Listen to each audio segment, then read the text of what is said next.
ನಮ್ಮ ಬದುಕಿನ ಎಲ್ಲ ನಿರ್ಧಾರಗಳು, ಯಾರನ್ನ ಅಪಾಯಿಂಟ್ ಮಾಡಬೇಕು, ಯಾರನ್ನ ಫೈರ್ ಮಾಡಬೇಕು ಹೇಳುವಂಥ ನಿರ್ಧಾರ ನಮ್ಮ ಕೈಯಲ್ಲಿರುತ್ತೆ. ಎಷ್ಟು ಬ್ಲೆಸ್ಡ್ ಅಲ್ವಾ ನಾವು. ಸೊ ಬೇರೆ ಕಡೆ ನಮ್ಗಂತ ಇಂಡಿಪೆಂಡೆನ್ಸ್, ಒಂದು ಸ್ವಾತಂತ್ರ್ಯ ನಮಗೆ ಸಿಗೋದಿಲ್ಲ. ಬಟ್ ನಮ್ಮ ಬದುಕಲ್ಲಿ ಅಂಥ ಒಂದು ಡಿಸಿಷನ್ಸ್ ಇದೆ. ಪ್ರಾಣಿಗಳಿಗೆ ಪಾಪ ಇಲ್ಲ, ತುಂಬ ಫೈಟಿಂಗ್ಸ್ ಆಗುತ್ತೆ. ಅವರ ಪರ್ಮಿಷನ್ ಇಲ್ಲದೇನೆ ಅವರ ಫುಡ್ಡನ್ನು ಕಸಿಯುವಂಥದ್ದು, ಫೈಟಿಂಗ್ ಆಗುವಂಥದ್ದು ಇದೆಲ್ಲ ನೋಡಿದ್ದೀರಾ. ಬಟ್ ಮನುಷ್ಯನಿಗೆ ದೇವರು ಬ್ಲೆಸ್ಡ್ ಆಗಿ ಇದೆಲ್ಲವನ್ನ ಕೊಟ್ಟಿದ್ದಾರೆ. ಆದರೂ ನಮ್ಮ ಜನರು ಏನು ಮಾಡ್ತಾರೆ, ತಪ್ಪು ಡಿಸಿಷನ್ಸನ್ನು ಜಾಸ್ತಿಯಾಗಿ ತೆಗೆದುಕೊಳ್ತಾರೆ. ಜನ ನಿಮ್ಮ ನೆಗೆಟಿವ್ ಏನಿದೆ ಅದನ್ನು ಕಾಯ್ತಾ ಇರ್ತಾರೆ. This is a real world.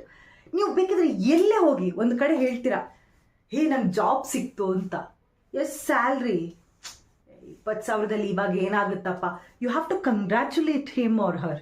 Okay, ನೀವು ಮೋಟಿವೇಟ್ ಮಾಡಬೇಕು. ಅಯ್ಯೋ ಜಾಬ್ ಸಿಗ್ತಾ, ಯೋ ವೆರಿ ನೋ, ನಾವೆಲ್ಲ ತುಂಬ ಖುಷಿಯಲ್ಲಿ ಇರ್ತೀವಿ ಅಂತ ಹೇಳ್ಕೊಂಡು ಮೋಟಿವೇಟ್ ಮಾಡೋದಕ್ಕಿಂತ ಅದರಲ್ಲಿ ಏನಿದೆ ಅದರಲ್ಲಿ ನೆಗೆಟಿವ್ ಇಟ್ಕೊಳ್ಳೋದು.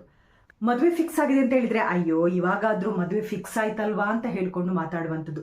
ಮದುವೆಯಲ್ಲಿ ತುಂಬ ಜೋರಾಗಿ ಮಾಡಿದ್ರೆ, ಅಯ್ಯೋ ಅವ್ರಿಗೆ ಹಣ ಜಾಸ್ತಿ ಆಗಿದೆಯಪ್ಪ ಅದಕ್ಕೋಸ್ಕರ ಇಷ್ಟು ಜೋರಾಗಿ ಮಾಡ್ತಾ ಇದ್ದಾರೆ ಅಂತ. So we have to think ನಾವು ಎಂತಹ ಸಮಾಜದಲ್ಲಿ ಇರುವಂಥದ್ದು ಅಂತ. ಸೊ ಅದಕ್ಕೆ ನಾನು ಯಾವತ್ತೂ ಕೂಡ ಹೇಳುವಂಥದ್ದು, ನಿಮಗೆ ನೀವು ಮೋಟಿವೇಟ್ ಮಾಡ್ತಾ ಇರಬೇಕು, ನೀವು ಇಂಡಿಪೆಂಡೆಂಟ್ ಆಗಬೇಕು. ಎಲ್ಲರೂ ಕೂಡ ನಿಮ್ಮನ್ನು ಕಾಲು ಎಳಿಲಿಕ್ಕೇ ಜಾಸ್ತಿ ಮಂದಿ ಇರುವಂಥದ್ದು.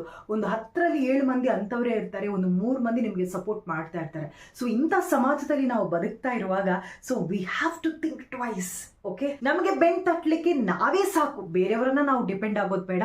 ಬಟ್ ಪ್ಲ್ಯಾನ್ ಮಾಡಿ, ಇಷ್ಟರ ತನಕ ಆಗಿದ್ದು ಆಗ ಹೋಯಿತು, ಬಟ್ ನಾವು ಇಟ್ಸ್ ಅ ಟೈಮ್. ಸೊ ಇವಾಗಾದರೂ ಪ್ಲ್ಯಾನ್ ಮಾಡಿ, ನನ್ನ ಲೈಫಲ್ಲಿ ಇನ್ನಾದರೂ ಚೇಂಜಸ್ ಮಾಡಬೇಕು. ಆ ಲೇಸಿನೆಸ್ ಇದೆಯಲ್ವಾ, ಅದರಿಂದ ಸ್ವಲ್ಪ ಹೊರಗೆ ಬನ್ನಿ. ಲೈಫ್ ತುಂಬ ಚೆನ್ನಾಗಿರುತ್ತೆ. ಯೋಗ ಮಾಡಿ, ಏನಾದರೂ ಒಂದು ಮೋಟಿವೇಶ್ನಲ್ ವಿಡಿಯೋಸ್ ನೋಡಿ, ನಿಮ್ಮನ್ನು